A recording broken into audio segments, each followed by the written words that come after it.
నమస్తే అండి.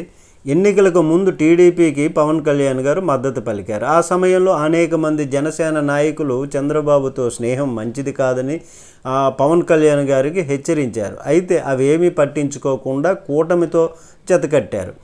అయితే కూటమి అధికారంలోనికి వచ్చిన తరువాత రాజకీయంగా ఎదగనీయకుండా చంద్రబాబు కుట్రలు చేస్తున్నారని ఈ విషయాన్ని గ్రహించారని పవన్ కళ్యాణ్ తాజాగా వైఎస్ జగన్తో జతకట్టారా అని అంటే వివరాల్లోనికి వెళ్దాం. ఇప్పుడు రాజకీయాల్లో శాశ్వత మిత్రులు శాశ్వత శత్రువులు ఉండరు. రాజకీయం అంటేనే ఎత్తులతో కుయుక్తులతో సాగుతుంది.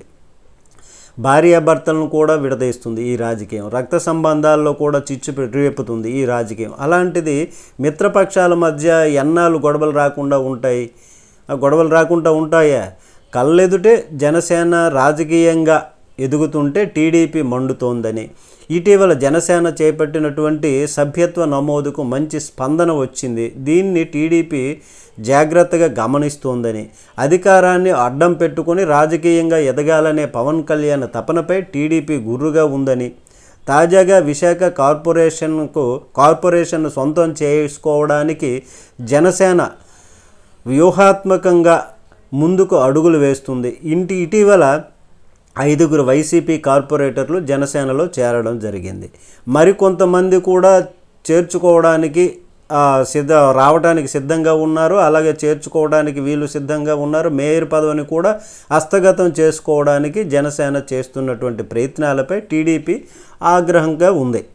అందుకే జనసేన ఎదుగుదలపై టీడీపీ అనుకూల మీడియా తగిన ప్రాధాన్యత ఇవ్వడం లేదని, రాజకీయంగా తాము ఎదగాలే తప్ప జనసేన పని కాదనేది టీడీపీ నాయకుల భావన అని, జనసేన బలపడితే రేపు ఎప్పుడైనా ఏకుమేకవుతుందని టీడీపీలో ఒక రకంగా భయం మొదలైంది. అయితే పవన్ ఆలోచన కూడా అదే అనే అభిప్రాయం కూడా ఉంది.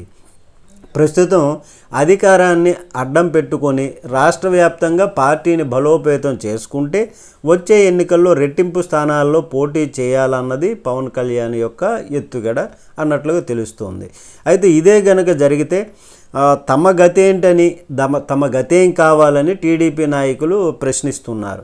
ఎంతకాలమైనా తమ నీడలోనే జనసేన ఉండాలని, స్వతంత్ర ఆలోచనలు ఉండకూడదని టీడీపీ అభిప్రాయం.